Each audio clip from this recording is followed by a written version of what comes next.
Hi everyone. Some of these stories are extra dark and disturbing. Please look at the pinned comment if you want to skip over any of them. I'll have the stories labeled in the timestamps. Without any more interruptions, let's continue.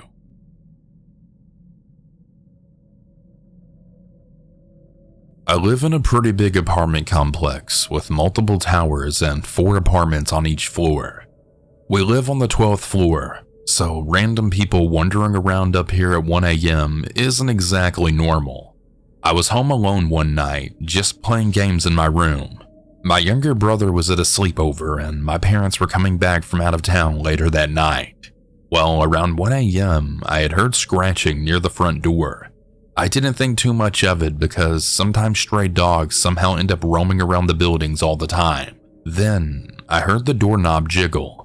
I walked over and banged on the door hard, expecting to scare some dog away. Everything immediately went silent. I looked through the peephole and froze. There was a barefoot man standing outside my door in an old dirty tracksuit. He was a few steps back, almost like he jumped when I hit the door.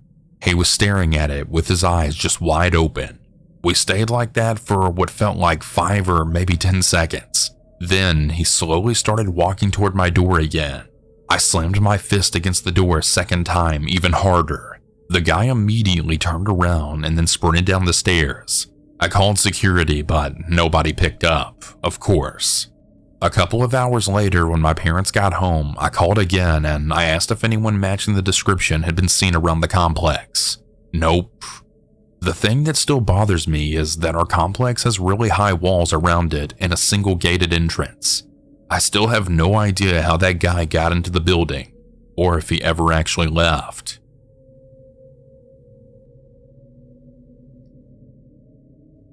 I'm a female and I live alone. I live at the end of a townhouse complex tucked away at the end of the driveway, and instead of a garage, I have a large open carport. My NBN, for internet in Australia where you connect the Ethernet cable from your router, is right outside on the brick wall in the carport. On the other side of that wall is my bedroom. More importantly, my bed. A few nights ago, at 3:30 a.m., I woke up to a weird sound on the other side of the wall. I went and looked and I saw a strange man walking down the driveway. When I went into the carport, the light was on. The power point was turned off and the Ethernet cable ripped out and the port was broken. He had taken the cover off the NBN box and that's what woke me up when he was putting it back on. I'm pretty sure he was looking for a spare key so he could get into my house, because this is a classic spare key hidey hole, and he quickly bailed when he realized there wasn't one. I will also mention this happened when my neighbor clearly wasn't home at the time. It's a shared carport and her car wasn't in there. Annoyingly, he also broke the Ethernet port, leaving me with no internet for days. I've never been so relieved that I don't have a spare key. The year was 1991, and I was 6 years old living in Winnipeg. My family was already in the middle of an unthinkable nightmare. My 10-year-old sister Robin had just passed away. I was the only child left and the grief in our house was heavy and suffocating. I went over to my friend Holly's place just to get out of the house, looking for any shred of normal childhood. We decided to do what we always did, ride our bikes around the block. It was a beautiful, quiet summer day, the kind of afternoon where you feel like nothing bad can happen. But on our third lap around the neighborhood, the atmosphere changed. We noticed a van. It was a beat-up white freezer van, no windows in the back, just a solid rusted metal shell. As it pulled up beside us, it didn't just drive past. It slowed to a crawl and the engine had this horrible rhythmic rattle to it, a sound like metal grinding on metal. Being so young, we didn't immediately have that stranger danger alarm that goes off. We were mostly just confused. We actually slowed down and stopped our bikes to see what they wanted. And the van stopped right along with us, idling heavily. The passenger window was already rolled down, revealing a pitch black interior that seemed to swallow the sunlight. I looked at the passenger, and the image just burned into my brain. He was gaunt, with yellowed teeth and long frizzy straggly hair that looked like it hadn't been washed in weeks. Then, the world seemed to move in slow motion. The passenger door swung open. The man put one heavy foot out into the pavement, shifting his weight as if he was about to lunge.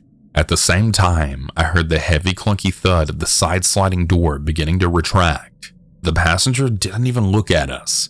He turned his head back into the darkness of the van and said 7 words I will never forget. "You grab one, I'll grab the other." He said it loud enough for me to hear it clearly, like he didn't even care that we were listening. Pure cold adrenaline hit us. We didn't scream or cry. We just slammed our feet onto the pedals. We were only a few houses away, and I remember my heart hammering against my ribs so hard it hurt. We didn't even stop to kick our kickstands. We ditched the bikes right on the grass in the driveway and scrambled inside, slamming the front door and throwing the lock. Holly's mom was in the house and was immediately confused. Seeing us bursting, crying, and shaking, she assumed we had just fallen off our bikes and scraped our knees. We were gasping, trying to tell her a van was following us, but to her, the rattling engine she could hear outside just sounded like normal street noise.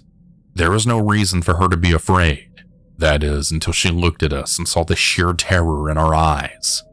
She went to the front window and her face went completely pale. She saw the van. She watched as it slowly, deliberately crept past the house, almost at a walking pace. With our bikes lying right there on the lawn like neon markers, they now knew exactly where we had gone. She stayed by that window, her hand on the lock, telling us it was going to be okay. But she never took her eyes off the street until that rattling engine finally faded into the distance. When my mom came to pick me up later, she was already a shell of herself from the loss of my sister, telling her that I had almost been taken, that she had almost lost her only remaining child in the same week. It devastated her. It was a second trauma piled up on top of a fresh wound.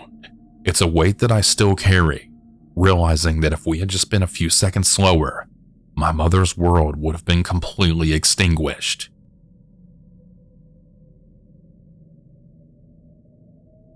Around 2 years ago, my friend Jenny decided to throw a party for her birthday. She had not celebrated her birthday in many years and was really excited to do so again. Something important to know about Jenny is that she was in active addiction at this time. It was all kinds of different drugs. I think it mostly depended on whatever she could get at that time, but it was bad. She's a lovely person and she's doing very well right now, but I think that her drug use was one of the reasons why this all went so wrong. Her friend circle consisted mostly of people she used with. She had a few good and close friends, but not a lot. A week before the party, I asked her how many people she had invited, and she said around 80. I laughed and I asked her why so many. She said, "Well, I also invited people that I don't really know well, but they're chill." This was already kind of a red flag for me. That night, I had another party before hers, so I was pretty decently tipsy. I knew that the other party would mostly be people that I did not know on hard drugs, which I had never done and had no experience with at the time, so I needed some liquid courage. I went with my friend Noah. She had rented a small venue to fit all the people. It was a pretty much abandoned lot on a very quiet street. There were almost no houses, only a few factories. The layout is pretty important to know. Basically, you had the entrance with a tiny yard for people to smoke. Then you had to enter the building and go up the stairs to get to a living room / kitchen type area, and next to that was a small room with a DJ. Everything was fine at the beginning. I did have a lot of fun. Around 1, there was a small fight. I didn't witness it, but I was told immediately after. Apparently there were 4 guys who tried to get in, but only one of them was actually invited. They were told to leave by some of the guys, and when they didn't, there was a small fight. Nothing noteworthy, I thought then. I asked Noah if he wanted to go out for a smoke. He said that he'd finish his conversation and then we could go together. A little while later, we walked out of the kitchen and towards the stairs, but there were like 6 people bundled up at the top of the stairs. Instinctively, I took a step back. I was just turning around to Noah with this, "What the fuck?" look, when we heard people screaming and glass shattering. All the people who were standing in front of us jumped back, and so did we. There was more screaming and people stumbling on the stairs. I then saw Oliver, one of the few people I actually knew at the party, walking up the stairs, his head covered in blood. Another guy I knew by face with a bleeding nose, and my friend Jason grasping his shoulder, his girlfriend behind him. Earlier that evening, I stupidly and drunkenly fell on the cement with both knees, scraping them open. But because of that, I knew where the first aid kit was. I've never had any issues with blood. I can't handle other bodily fluids, but when someone is bleeding, I can help them no problem. I saw Oliver go into the kitchen and I wanted to go after him to help him. Now, this is about to get kind of gross, but bear with me. I saw Oliver had something stuck in his forehead. Because I heard the glass shattering, I assumed it was glass. But when I got closer, I saw that it was a piece of his skull sticking out of his forehead. That was too much for me. Instantly sober, I promptly turned around and went into another room. He was surrounded by a lot of people though, and 911 was called immediately. Turns out those guys who were rejected from the party came back with 30 other guys carrying bats and steel pipes. They just started hitting the first people they saw, and then they left just as quickly as they came. The whole attack lasted no more than about 30 seconds. I found my friend Jason still grasping his shoulder. He and his girlfriend were closest to the entrance of the property, so they were attacked first. Yes, these cowards did indeed even beat up women.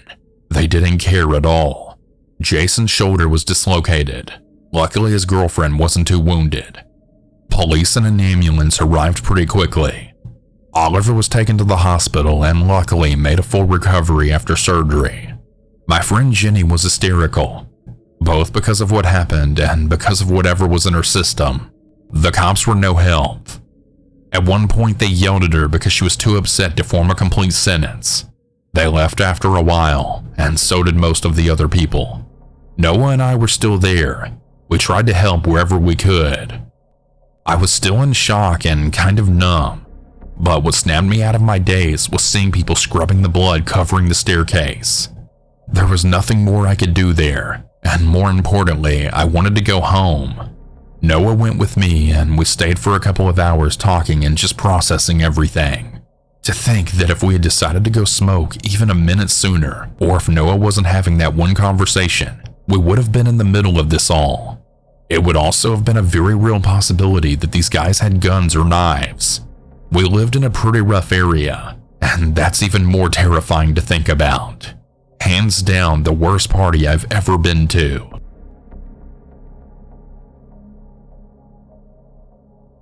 I'm leaving my name out of this for reasons that will become obvious. As a teenager, I was not a good person and ended up going down a very dark path.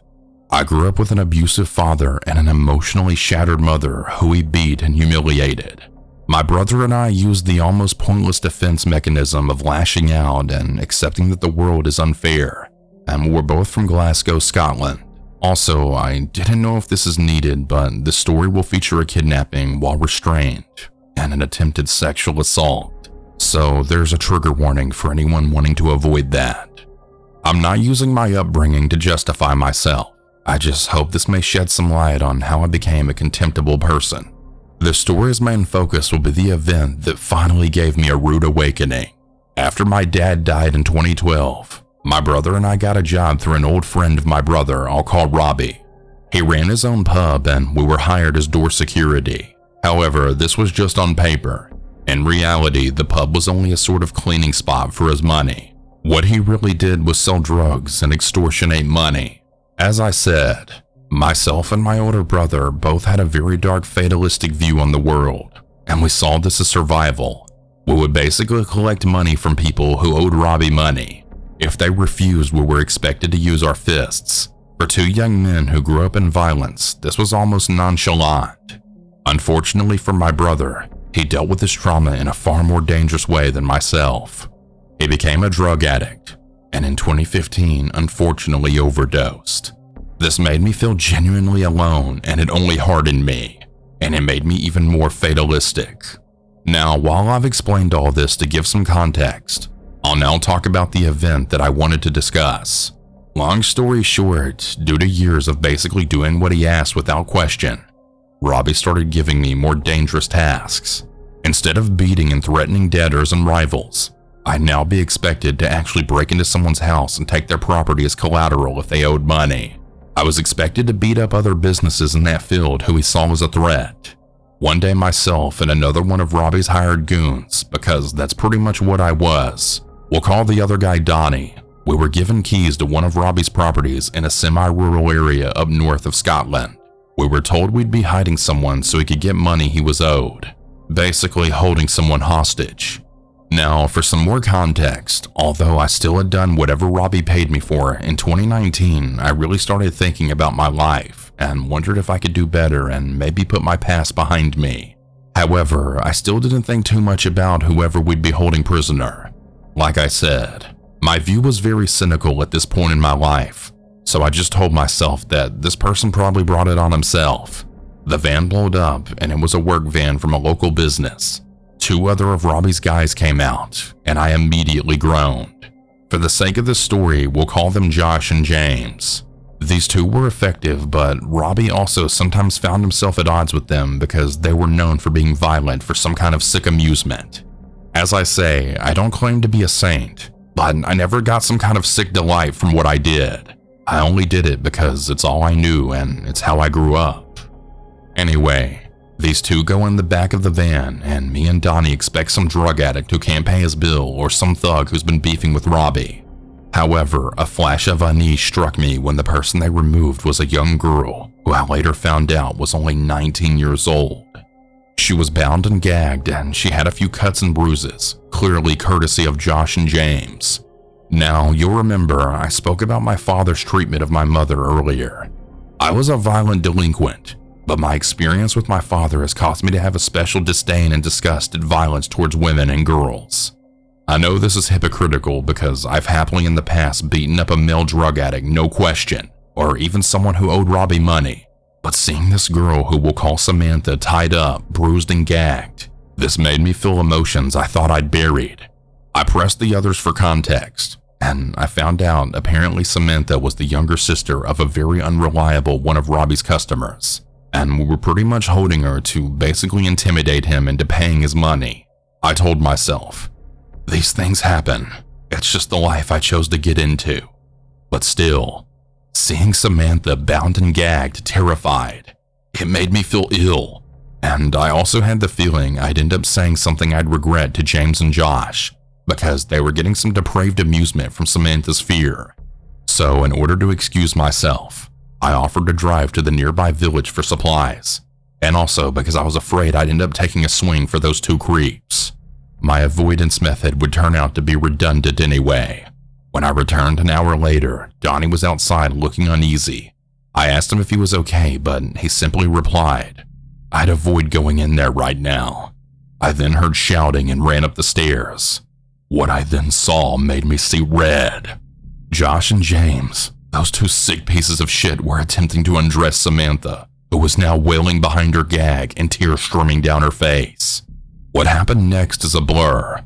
Although they were an equal height and build to myself, I somehow managed to incapacitate the 2 of them, and the next thing I remember was running out of that house with a still-tied Samantha over my shoulders and throwing her in my car. I then sped away seeing this sickness. I still can't explain why, but it seemed to give me a major wake-up call. Within an hour, I realized just how far I'd fallen and how my own violent past had influenced me. I took Samantha to the police, while also confessing to some things. I told them everything I could about Robbie's operation and what happened. I didn't even care about the consequences. I just wanted this poor girl to be safe. Things were sorted pretty quickly. Being Scotland, criminal groups aren't as well equipped to deal with major exposure as in some other countries. Robbie vanished for about a year, but he was eventually found during lockdown in one of his properties. Josh and James were arrested, and during the trial, 5 other women came forward with accusations of sexual assault, so they won't be out of prison for a long time. This, however, wasn't a total happy ending. Like myself, Donnie had been conflicted about life and decided to take a plea deal. I then found out that Samantha was indeed the sister of one of Robbie's customers, but his drug debt wasn't even that big. Robbie actually had something far more monstrous planned for Samantha. It turned out Robbie had started getting tired of just drug dealing and loan sharking, and wanting to gain more money and connections, reached out to a human trafficking network. Samantha was supposed to be his way of buying into the business. Because of these crimes plus the information I gave, Robbie will likely spend the rest of his life in prison. I was sentenced to 6 years imprisonment myself. The court did take into account that I helped Samantha escape and gave information that put some dangerous people away, but I was still found guilty of being involved in a conspiracy to kidnap. And also, as part of the deal, I confessed to a rather ugly assault that resulted in me blinding a man in one eye. I only, however, served 3 of my 6 years. I was released on August 4th, 2023, after my original imprisonment date of July 27th, 2020. Just to be clear, I don't claim to be a saint, and I don't expect a ton of people to forgive me, but I am trying to be better. I've realized I was just a scared little boy who decided to lash out at the world, and I will have to live with a lot of the things I did for Robbie. Ironically, I ended up becoming very close to Samantha, who actually introduced me to my now girlfriend. She realizes I was just a pawn for Robbie, and was also grateful for me rescuing her from an assault, and after we found out why she was truly being held, was more than grateful. I still think about my brother sometimes, and I think he's the main reason I want to do better. His own demons basically drove him to self-destruction, and I won't become the same. I understand my new perception isn't going to fix all of the terrible things I've done, but if I can be better and actually help people, maybe I can get some sort of closure.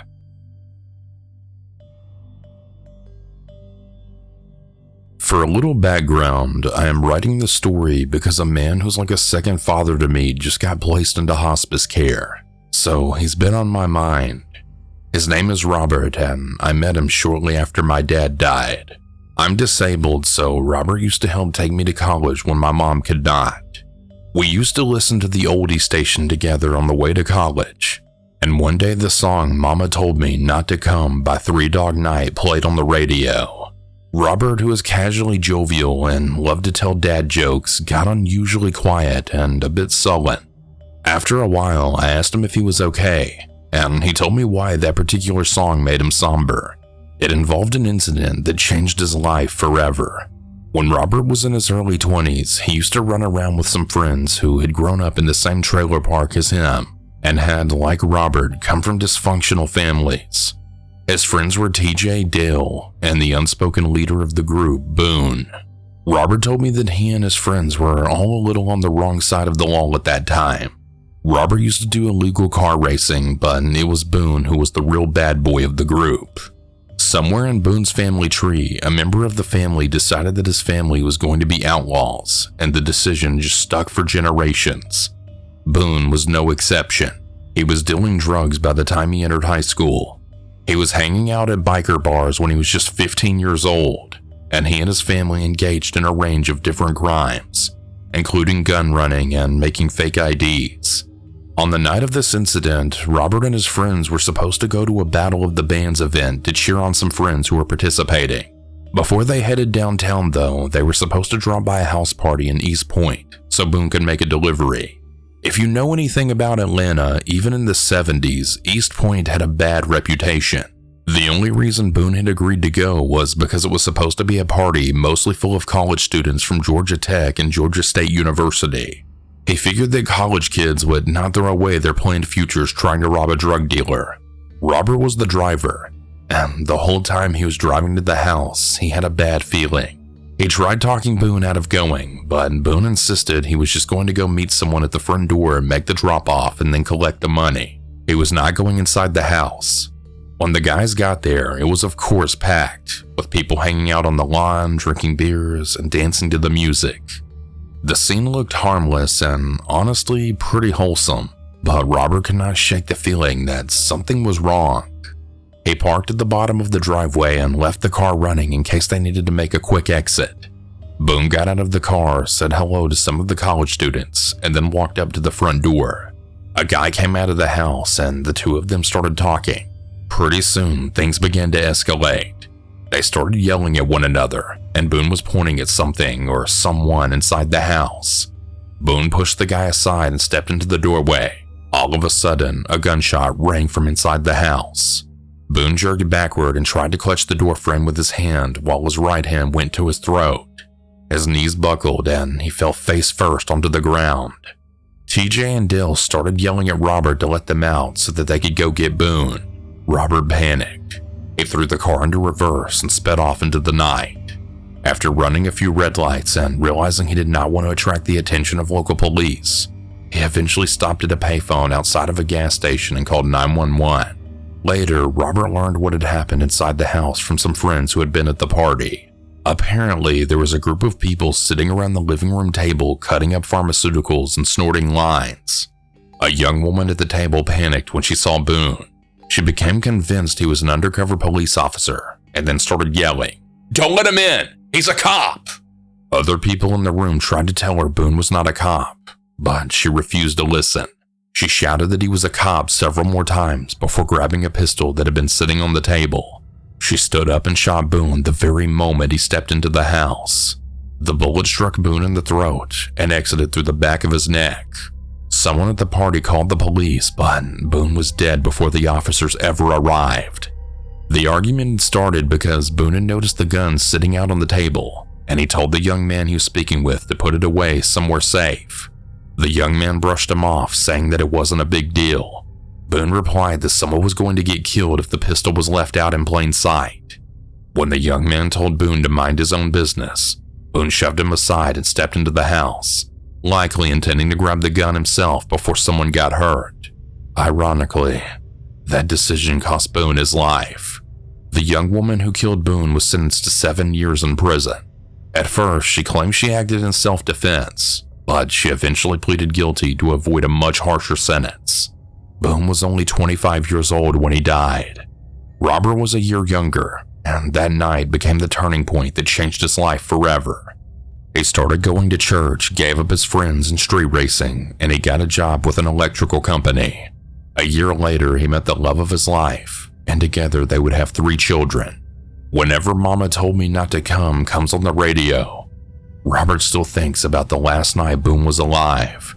There are many things he regrets about that night, but if there is one silver lining to this tragic loss of his friend, it was that the experience scared him enough to completely turn his life around.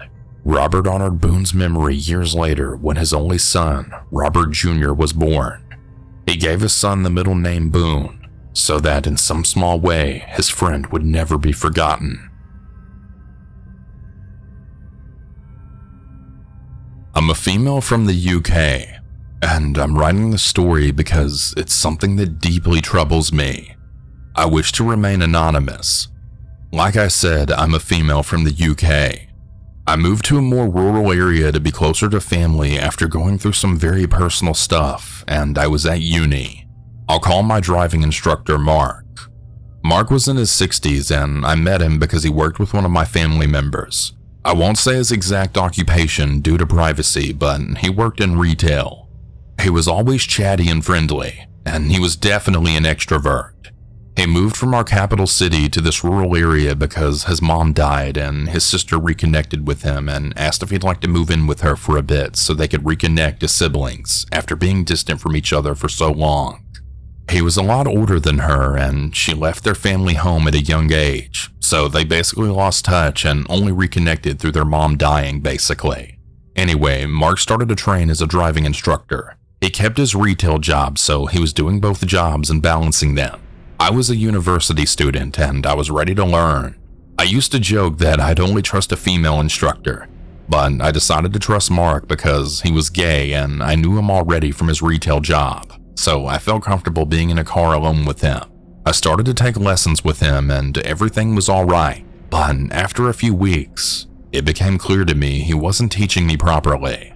He told me he was qualified to teach students, but still had one more exam to sit before he was fully qualified, and that he was under supervision from fully qualified instructors. I didn't know anything about how the process of being qualified works, so I just took this at face value. In the UK, driving instructors always have a badge called an ADI badge with a number on it, and training instructors also have a badge or number, but I didn't know that at the time, and Mark showed me none of this. My driving instructor after him showed me her ADI badge, and I've since learned most of them will show you this upon first meeting. Anyway, as our lessons progressed, he wasn't teaching me at all. He had me driving in a circle on an industrial estate going at 5 miles per hour, and it was like he couldn't be bothered. He also kept insulting me, but doing so in a way where he could pass it off as a joke. He said that I couldn't go in a straight line or turn properly. I later learned this was bullshit when I got a new instructor. As our lessons progressed, Mark got so weird. He would talk constantly about the young boys he was teaching, but he never said anything inappropriate about them. He would tell me how they were doing, how they were better than me, etc. Looking back, this was so creepy, but I didn't realize it at the time. One lesson we were talking, I can't remember what it was about, but I said something about how I hated a specific food. I can't even remember how we got onto the topic, and this man literally shouts so loud, "You watch porn!" And he shouted as if it was hilarious. I didn't say that, and what I said sounded nothing like that because I didn't even use a word beginning with P. We were talking about fast food joints, so it was burgers and different condiments we were talking about. I was like, "What? No, I don't." And I felt myself going red because I was just like, what the fuck? He told me he thought I was telling him that I watched porn, and I was so mortified and I felt so awkward. I told him that I didn't, and I could again feel myself going really red and feeling so awkward and stupid. He kept laughing about it, telling me how hilarious it would be if I did watch porn, and how women usually don't, so he'd be shocked. I told him again I don't watch porn, and I could feel myself getting annoyed. I'm not a people pleaser at all anymore, but at this point in my life, I was. We ended our lesson, and when I parked his car outside my parents' house, he brought it up again, and he said it would be so funny if I watched porn. I told him I didn't, and he told me he'd have to tell my family members that he knew from retail what I really get up to in my bedroom at night if I watch porn. So good thing I didn't. It was so fucking creepy and weird that it makes my skin crawl now even to recall it. At the time, it was weird, but in hindsight, it's only even creepier. He then stopped me from getting out of the car. I was just about to get out. He took out his diary and he wrote the time for my next lessons in his notes. And I was saying bye, about to get out, when he told me to wait. He said that he had a story for me, and I was like, what? Confused. He ended up telling me he worked for a hotel before he moved to this area, and that he had a weird boss who loved porn. I felt really awkward, and I wish he'd just dropped the porn thing because I'd already told him I didn't watch it, and I honestly don't. He basically went on and on about this boss he had and how creepy this boss was. And it ended in him telling me that his boss had invited him to a party where a woman would put a Mars bar chocolate bar up her vagina, and the boss would basically eat the Mars bar out. Yeah, I'm really sorry for that disgusting, disturbing mental image. I don't know if it's a worldwide urban legend, but in the UK, this Mars bar thing was a stupid urban legend school kids would talk about. When I was in high school, people would say, "Oh, this girl from the other school got a Mars bar." It was like this weird myth everyone talked about. I remember thinking that when he told me, but I didn't say anything. I can't remember what I replied to him, to be honest, but at that point, I honestly just felt really uncomfortable. I remember getting out of the car and I told my parents all about it. My dad was furious, and he really hated Mark. He didn't like the way Mark was teaching me, and he wanted me to stop lessons and go with another instructor, or just teach me himself. My mom was less bothered by it, but not in an uncaring way. I think because Mark was gay, she didn't think he was too crazy, and he was so extroverted she just didn't think much of it. I mean, she was like, what the fuck, when I told her about the whole Mars bar thing. But again, since Mark was gay, I think she just didn't worry too much about it, unlike my dad. I stupidly continued lessons. I had 3 more, and after my 3rd, Mark told me he would be out of town the following week for a wedding over 200 miles away, so the next lesson would be 2 weeks later. I said okay and wished him well for the wedding. When he came back, he was due to work a retail shift, and he didn't turn up. I found out because my family member who worked with him received a message in the works group chat, and literally everyone was wondering where he was and trying to contact his sister. His sister was at work herself, and I ended up finding out that his sister went to his house, but there was no answer. A few days passed, and it turned out he had been arrested by a really high-up law enforcement here called the CID. Think like the equivalent of the FBI in America. They investigate very serious crimes like murders and sex crimes. Everyone was very shocked, including me.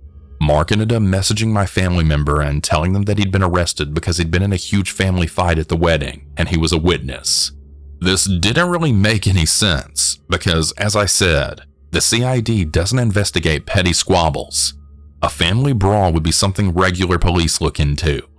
Then he told other people he'd been arrested because he'd punched a 15-year-old boy in the city because apparently he was in a park and they had called him a homophobic slur. Now, I'm a lesbian myself, and I don't want to sound bad, but Mark didn't look stereotypically gay. There's nothing wrong with looking stereotypically gay, but Mark just didn't come off as gay unless he told you. So I wasn't sure why someone would look at him and think to target him, if that makes any sense. I also wondered, if he was at a wedding 200 miles away in the opposite direction, how was he in a city that was nowhere near where this supposed wedding was taking place? It just made no sense, and I had a bad feeling about the whole thing. This all happened in July 2024. This all went down around July when I voiced this, and some people I knew basically told me they didn't know and they believed him about the homophobic attack. He had so many people rallying around him saying it was atrocious he was attacked and that the boy deserved to be punched. I just had a really hard time believing it happened though. Apparently his electronics had been confiscated. And it sounds so stupid looking back, but this didn't immediately make me think he was a pedophile. I don't know what I thought, but I didn't think that. Time passed and I ended up getting a completely different driving instructor, a woman, and she told me Mark was teaching me all wrong. She told me it was also strange he didn't show his qualifications for being an instructor, and that he shouldn't have been insulting me, and basically told me he was wasting my time and sucking me dry financially and not really teaching me anything. She also told me I could drive fine in a straight line, and my turns were good. Time passed, and a few months went by. I met the woman who is now my fiancée. I moved to the city, and we got our own place, and I was totally away from that area now. But before I moved, there were some more updates. Right at the end of 2024 New Year's Eve, he was sacked from his retail job. He was accused of sexually harassing and abusing an 18-year-old guy who was working there, and also a 17-year-old boy who he knew through the 18-year-old. The 17-year-old he met because it was the 18-year-old guy's friend, and basically he was doing the most heinous stuff to both of them. He started off with complimenting them both, and it was creepy, him calling them attractive, etc. Then he would touch them, like rub their chest. Then it escalated into insane shit like literally dry humping them and groping them in their private areas, not just the chest. He started to demand that he drove the 18-year-old guy home from work, and he'd drive him to secluded areas and make the guy feel like he was going to be kidnapped, and he'd do horrible things to him. He would chase him naked in the woods, and when he caught up to him, horrible stuff. I know this all sounds completely insane, but it all really happened. A lot of the details are really disturbing. He was abusing the boys he was teaching how to drive and meeting up with boys who were much younger. His youngest victim that we know of was about 10 years old, and he'd actually been charged in the 1980s, 1984 if I remember correctly, for sex crimes. I think he avoided jail back then, and I think sadly he's going to avoid jail yet again this time around. He would give boys envelopes filled with sick demands of things he wanted them to do. When he was sacked, he tried to deny everything. My family member ended up speaking to him, and he was lying, saying that it wasn't true. He'd been abused himself as a kid, so he would never put another child through that because he knows how it feels to be hurt like that. This makes it even more sick in my opinion, because he still claims this even in the newspaper, and I think this shows just how manipulative he really is. Anyway, he kept denying everything and trying to say he would never do those things, and that these guys were lying. Why would he go for an 18-year-old? How would he chase someone in the woods? And if he did, the person would run away, etc. It also came out that he flashed and exposed himself when he gave another guy a lift home. This guy was an adult. He was like 25-ish, so it shows even adult men are targets for him. The town was going wild. Some people believed him. Others were ready to face the truth. I was disgusted by his behavior. I remember hanging over the toilet and willing myself not to puke when I found all this out because I was just so disgusted and horrified that I'd been in a car with such a monster. I ended up bumping into him when I went to walk my family member home from the retail job. This man had the nerve to be staying in town. I was waiting outside and he'd parked his car and got out and asked me if I was waiting on my family member and if we needed a lift. I said absolutely not, and I ran inside the store. He was gone in seconds.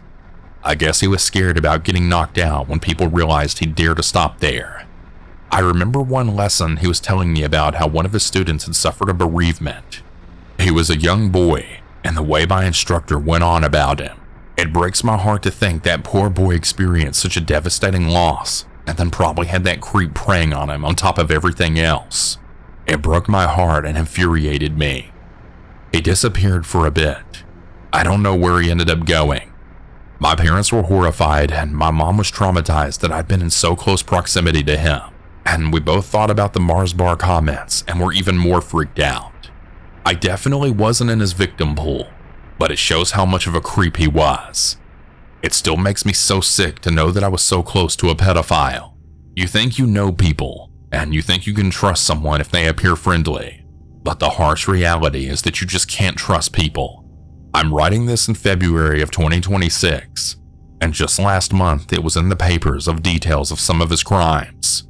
Not everything has been printed yet that I've seen, but I've seen some new stuff. Like the fact that he was accused in the 1980s and was still somehow able to train as a driving instructor, unless he was never training and just made that up. But I guess he'd have to have been training because the paper referred to him as an instructor. What gets me angry again is the fact that officers and court officials are quoted as saying he's a danger to the public at high risk of reoffending, yet he should receive education and not jail time. It makes my blood boil that he gets away with it yet again. He knows exactly what he's doing, and he's highly manipulative. These people never change, and even if they did, it doesn't erase what they did. These people deserve to rot in jail forever for what they've done. His own sister had to post on social media explaining that she didn't know, and the abuse she's faced from being related to him has made her want to end her own life. I'm no longer living in this town anymore, but everything is coming to light again, and with more looming court cases for him, I wanted to write the story to tell people to always be wary of people. I hate to say that, but you really can't trust anyone. It's never your fault if something happens, and my blood boils and my heart breaks for all of the boys harmed by Mark and his sick actions. It turns out that when he was at that wedding, he was actually away abusing boys, and he had been doing it for years. There was footage from Ring doorbells dating all the way back to 2023, and combined with the fact that he was previously in the courts in the 80s, I just know he hasn't stopped. For decades he's been doing this, and he knows he can get away with it because he always does. Another creepy thing is his sister runs a sweet shop for children, and he asked her if he could help her out. She said yes, not knowing he was a pedophile and child abuser because she had no reason to think he was. She left him unattended in the store, which is why she's been attacked by a lot of people, because he was alone with children of all ages in that store. And even if they had their parents with them, he could still be looking at them like the sick creep he is. It makes my blood boil. I understand his sister didn't know. It's just horrifying. It's so clear to me that he did everything he could to have access to children, and it makes me so sick to my stomach. I want to tell listeners to always trust your gut. Don't be like me and ignore it because you think you can trust someone. I should have told him to fuck off and reported him for that Mars bar and porn incident, but I didn't. If I had, maybe he would have been caught sooner. Stay safe out there, guys. Always be cautious of who you trust. You can't trust most people. I still want to believe there's a handful of people you can trust, but the older I get and the more I see, the more I wonder if that's actually true.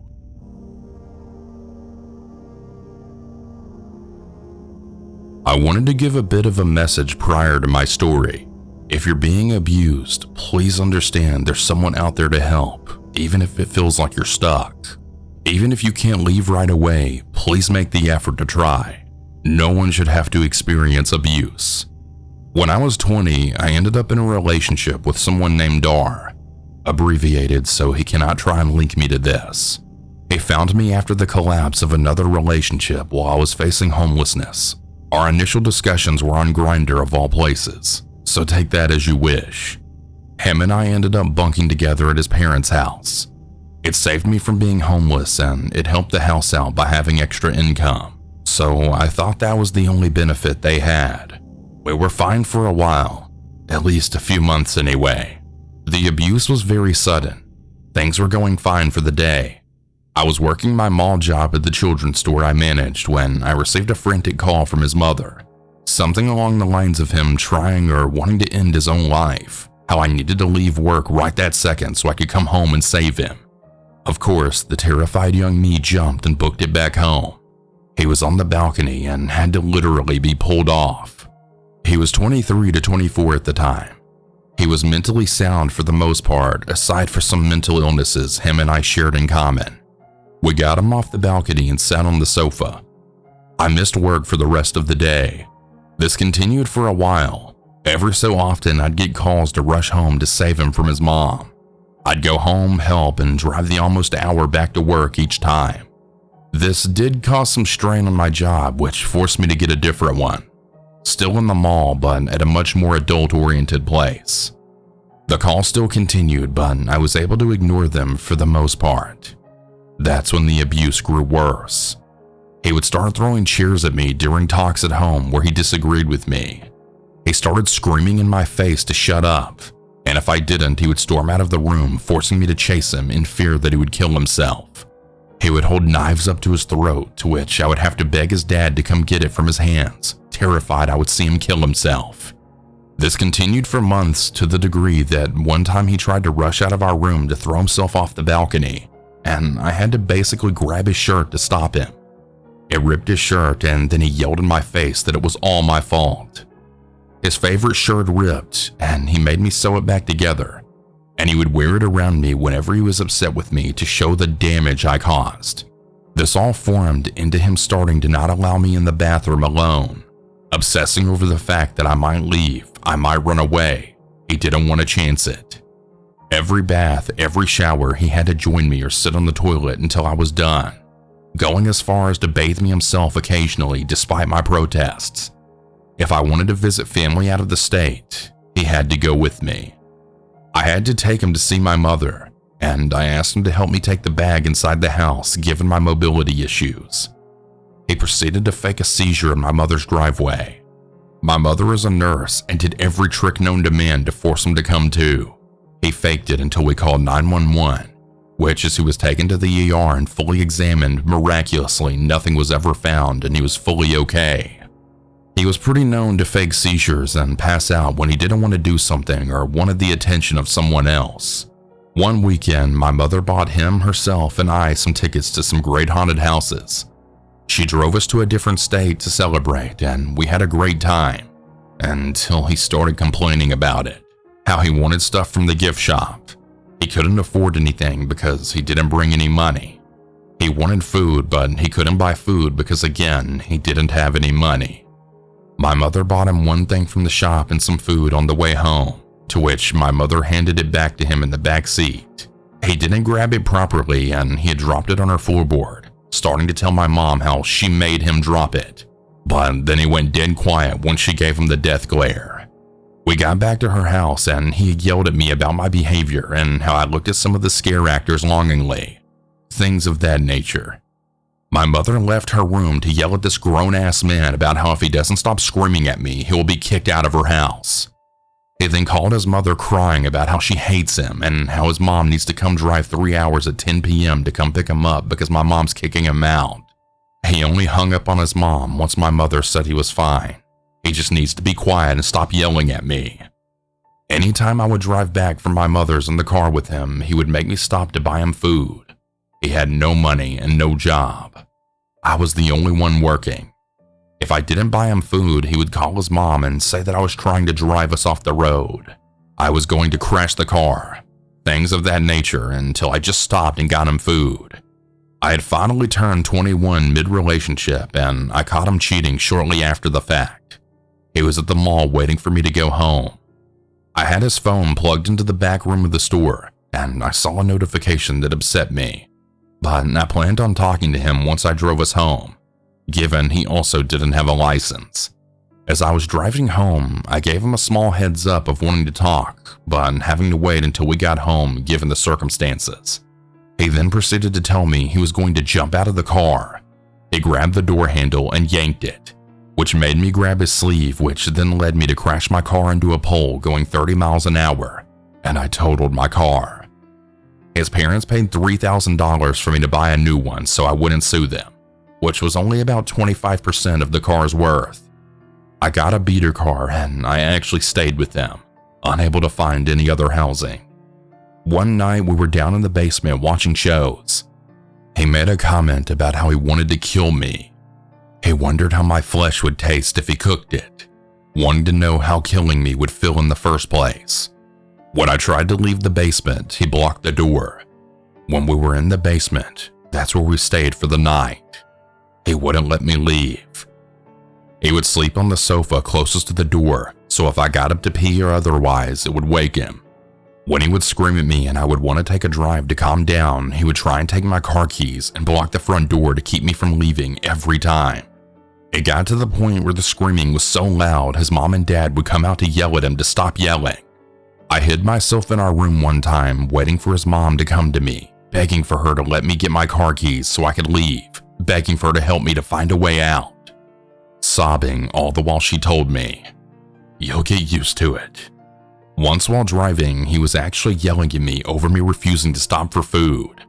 I called my job to tell them I'd be late because of him. They heard us screaming and they called the cops, hoping they would meet me at our house. They did, but he was standing so close, I couldn't really tell them what was actually happening for them to properly assist me.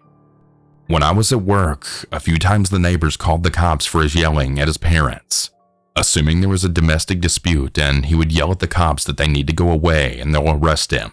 Things of that nature, which they never did. I sought out therapy mid-relationship, which he wouldn't allow me to attend sessions alone. The therapist didn't really find this odd, and would allow him to walk into the room with us against my wishes, but given she was the cheapest therapist I could find, I kept going. I was able to see my friend once without his knowledge, surprisingly, and I told my therapist everything. Instead of helping me after I begged her for help, she dropped me as a client and never reported the abuse. He would also force me to drive in places while I was extremely sick due to my immune system issues. I was in the ER a few times and he would make me drive into places such as the funeral house for his grandpa's funeral or Kings Islands in Ohio because he didn't want to go in the car with his parents. I was only able to get out of this house after 2 years. His sister and her boyfriend never helped me. His parents never helped me. I was literally on my own until one night he drank himself sick. I was able to grab a few things and run to a friend's house that night. He blew the fuck out of my phone, but that was it. I was finally able to escape. It's been almost 2 years since that hell of my life. He's caused so much trauma, more than I already had, and made my mental issues 10 times worse than they were before. Or, if you hear this somehow, if you know it's you, please go fuck yourself. I hope you rot for the hell you shoved me into, my time you wasted, the trauma you caused.